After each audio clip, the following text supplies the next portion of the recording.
அல்லாஹ்வின் பக்கம் வருவதற்காக அல்லாஹ் நிறைய இடங்களை நமக்கு லேசாக ஆக்கி வைத்திருக்கிறான். நம்ம என்ன செய்யணும்? அல்லாஹ் 8 வானத்துக்கு மேல் அர்ஷுக்கு மேல் இருக்கக்கூடிய ரப்புல் ஆலமீன் முதல் வானத்துக்கு வரான். நம்ம என்ன செய்யணும்? போர்வை எடுத்துட்டு கொஞ்சம் நிமிர்ந்து அல்லாஹ்ட்ட பிரார்த்தனை செய்யணும். கொஞ்சம் என்ன செய்யணும்? போர்வை எடுத்துட்டு கொஞ்ச நேரம் நிமிர்ந்துட்டு அல்லாஹ்ட்ட பிரார்த்தனை செய்யணும், அல்லாஹ்ட்ட தௌபா செய்யணும். அல்லாஹ் கேட்கின்றான், சத்த கொடுக்கின்றான். யார் என்னிடம் கேட்கக்கூடியவர்கள் இருக்கிறார்கள்? யார் தன்னுடைய பாவத்தை அழுது பிரார்த்தனை செய்யக்கூடியவர்கள், தௌபா செய்யக்கூடிய மக்கள் இருக்கிறார்கள்? நான் அவர்களுடைய பாவத்தை மன்னித்து விடுவேன். கேட்கக்கூடியவர்கள் கேளுங்கள், நான் தருகின்றேன். சுப்ஹானல்லாஹ். ரப்புல் ஆலமீன் சொல்லுகின்றான், நான் எல்லாம் தருகின்றேன், கேட்பதற்கு நம்மிடம்தான் நேரம் இல்லை. அல்லாஹு அக்பர். அல்லாஹ்வுடைய தூதர் நபிகள் நாயகம் முஹம்மது ரசூலுல்லாஹ் ஸல்லல்லாஹு அலைஹி வஸல்லம் அவர்களுடைய வாழ்க்கையை பாருங்கள். ரசூலுல்லாஹ்வுடைய முன்பின் பாவங்கள் எல்லாம் மன்னிக்கப்பட்டது, சிறிய பெரிய பாவங்கள் எல்லாம் மன்னிக்கப்பட்டது.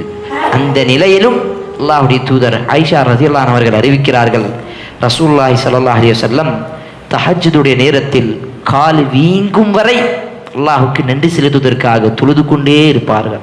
சுப்ஹானல்லாஹ். ஆயிஷா ரலியல்லாஹு அன்ஹா கேட்டார்கள், யா ரசூலுல்லாஹ், எல்லா பாவங்களும் மன்னிக்கப்பட்ட மனிதன் நீங்கள் இந்த அளவுக்கு ஏன் இபாதத் செய்கிறீர்கள்? அல்லாஹ்வுடைய தூதர் என்ன சொன்னார்கள்? அஃபலா அகுன் அப்தன் ஷகூரா, நான் அல்லாஹ்வுக்கு நன்றி செலுத்தக்கூடிய ஒரு அடியானாக மாற வேண்டாமா ஆயிஷாவே?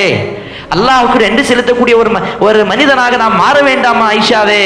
சுப்ஹானல்லாஹ். யோசிச்சு பாருங்க, பலஸ்தீன்ல இன்றும் நிறைய மக்கள் ஷஹீதாகி கொண்டிருக்கிறார்கள். அவர்களுடைய எண்ணிக்கை 10,000 தாண்டிருச்சு, 13, 12,000 கிட்ட தாண்டிருச்சு. இன்னும் நிறைய மக்கள் அதுக்குள்ளார நசுக்கி இருக்காங்க. அப்ப எத்தனையோ மக்கள் ஷஹீதா இருக்கிறாங்க. அவங்ககிட்ட தொடுவதற்கு இடம் இல்லை, சாப்பிடுவதற்கு உணவு இல்லை. ஒவ்வொரு நேரத்திலும் ஒவ்வொரு ஜனாசாவை தூக்கி கொண்டிருக்கிறார்கள். இன்று மனைவி மவுத்து, நான் சாயங்காலம் பிள்ளை மவுத்து, காலையில சகோதரன் மவுத்து. யார் யாருடைய குடும்பத்தை சேர்ந்தவர் என்று தெரியாமல் சிறிய பிள்ளைகள் எல்லாம் தன்னுடைய கைகளில் பெயரை எழுதி கொண்டிருக்கிறார்கள்.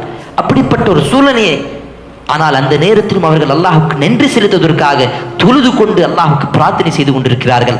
அவர்களுடைய ஈமான் அந்த நேரத்தில் அந்த அளவுக்கு பலமாக இருக்கிறது என்று சொன்னால், எல்லாம் கிடைத்த பிறகும், இதற்கு பிறகு சாப்பாடு, உணவு, வீட்டு, குடும்பம் எல்லாம் இருந்த பிறகும் நாம் அல்லாஹ்வுக்கு நன்றி செலுத்த வேண்டாமா? கண்ணியத்திற்குரியவர்களே, அல்லாஹ்வின் பக்கம் கண்டிப்பாக நாம் வர வேண்டும்.